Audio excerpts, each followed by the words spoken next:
Hi అండి, welcome back to Anusha Ram Cherukuri. నేను మీ అనుష.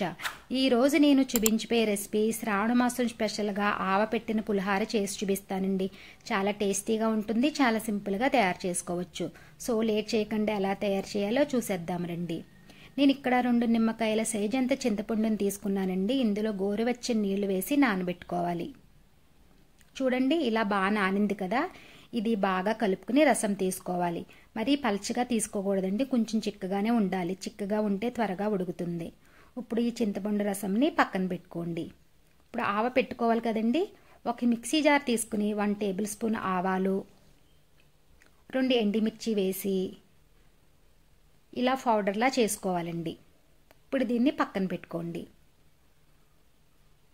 తరువాత స్టవ్ ఆన్ చేసి ప్యాన్ పెట్టుకుని 3 గరిటెలు నూనె వేసుకోవాలి. ఆయిల్ హీట్ అయ్యాక 4 స్పూన్ల పల్లీలు వేసి ఫ్రై చేసుకోవాలి. పల్లీలు కొంచెం వేగాక మిగతా పోపు దినుసులు వేసుకుంటే అన్నీ సమానంగా వేగుతాయండి. ఇప్పుడు ఇందులో 3 స్పూన్ల శనగపప్పు, 3 స్పూన్ల మినప్పప్పు, అలాగే 1 స్పూన్ ఆవాలు వేసి ఫ్రై చేసుకోవాలి. పులిహోరకి పోపు ఎక్కువ ఉంటే బాగుంటుందండి. పోపు కొంచెం ఫ్రై అయ్యాక కారంకి సరిపడా పచ్చిమిర్చి, నేను ఇక్కడ 6 పచ్చిమిరపకాయలు వేసుకుంటున్నానండి. అలాగే ఎండుమిర్చి, కొద్దిగా కరివేపాకు వేసి ఫ్రై చేసుకోవాలి. చూసారు కదండి, పోపు ఇలా ఫ్రై అయిన తర్వాత కొద్దిగా ఇంగువ వేసుకుని కలుపుకోవాలి.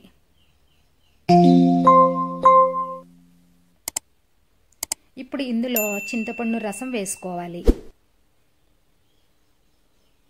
అలాగే రుచికి సరిపడా ఉప్పు, కొంచెం బెల్లం ముక్క వేసుకుని ఉడికించుకోవాలి. బెల్లం వేయడం వల్ల పులుపుని బ్యాలెన్స్ చేస్తుందండి, టేస్ట్ కూడా బాగుంటుంది. ఒకసారి కలుపుకుని మీడియం ఫ్లేమ్లో ఉడికించుకోవాలి. చూసారు కదండి, నూనె ఇలా పైకి తేలితే ఉడికినట్లండి. ఇలా ఉడికించుకుంటే పులిహోర చాలా టేస్టీగా వస్తుంది. ఇప్పుడు స్టవ్ ఆఫ్ చేసి చల్లారనివ్వండి. ఇలా చల్లారాక పులిహోర కలుపుకోవాలండి. రైస్ని పొడి పొడిగా ఉడికించుకోవాలండి. రైస్ ఉడికించుకున్నప్పుడే ఇందులో పసుపు, నూనె వేసి ఉడికించుకున్నానండి. ఇప్పుడు ఇలా బాగా కలుపుకున్న తర్వాత చింతపండు పులుసు వేసి కలుపుకోవాలి. చింతపండు పులుసు అంతా ఒకేసారి వేసుకోకూడదండి, కొంచెం కొంచెం వేసుకుని కలుపుకోవాలి.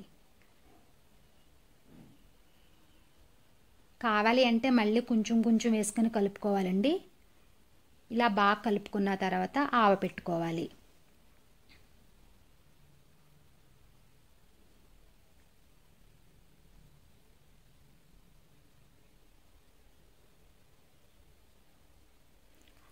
వన్ టేబుల్ స్పూన్ వేసుకోవాలండి. ఆవపిండి కూడా కొంచెం కొంచెం వేసుకోవాలండి. కావాలి అంటే మళ్ళీ కలుపుకోవాలన్నమాట.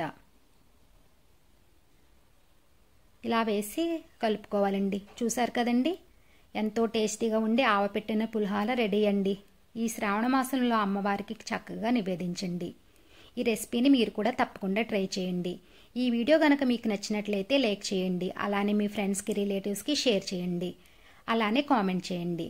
మరిన్ని రెసిపీస్ కోసం మా ఛానల్ని సబ్స్క్రైబ్ చేయండి. Thank you for watching.